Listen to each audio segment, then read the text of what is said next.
Both open. We're going to measure all the trees on our plots with the diameter tape.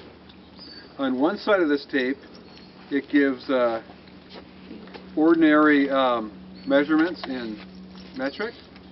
On the other side, it does the calculations for you for the diameter of the tree. The diameter is the direction all the way through. So we actually, what we do is we measure the circumference, and it calculates diameter for you. And you do this just by basically, can't quite reach it.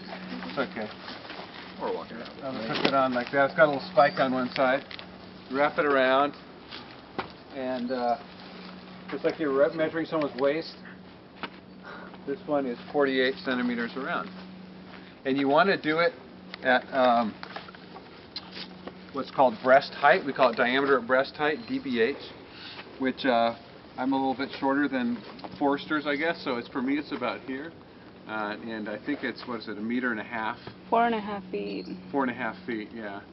Which is about 1.5 meters off the ground. As long as you're consistent, it's okay. You get it somewhere in that range. How big are the plots going to be that we're measuring? They're going to be 10 meters in diameter. So those little ropes I handed out are 5 meters long.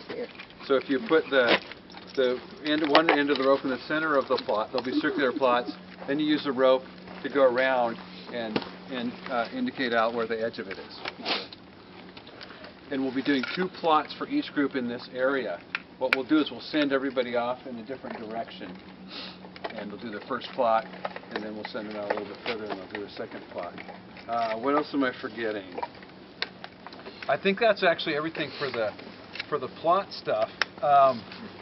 After we're done doing that, I'm going to show everybody how to use these, which are called an increment core. These are used for determining the age of a tree. And it is a destructive sampling method. It doesn't kill the tree, but it does leave a little hole in it. This is basically like a little auger. What's this species of tree right here? I gotta look down and look at the things that are on the ground. Yeah, look at the needles. That was a hint. Fir? No, I guess it's We're getting closer. Oh, Bishop pine. Bishop pine, right. Yeah. Bishop pine. So this was a disturbed area around the house. So we have some of these bishop pines. They're getting very old and scraggly. They're going to start falling down pretty soon. Basically what you do with this, I'm not going to do it all the way in this tree, but you just find a groove in the tree. You go straight in. You want to aim for the center of the tree and then drill in all the way to the center. When you're done, you pull this piece out. I need to grease these up a little bit before we start. And you'll get this little cylinder of tree with the rings showing on it, and you can just count backwards to figure out how old the tree is. So after we're done doing the plots, we'll do a couple of those as well.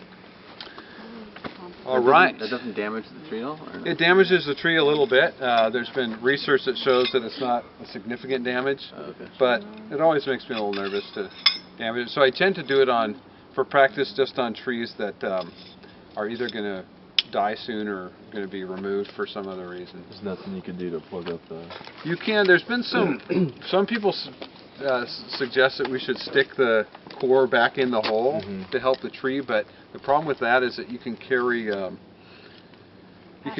microbes and pathogens on the actual thing, so you might be contaminating the tree by doing that. So it's probably better just leave the hole open and let it heal over on its own. All right.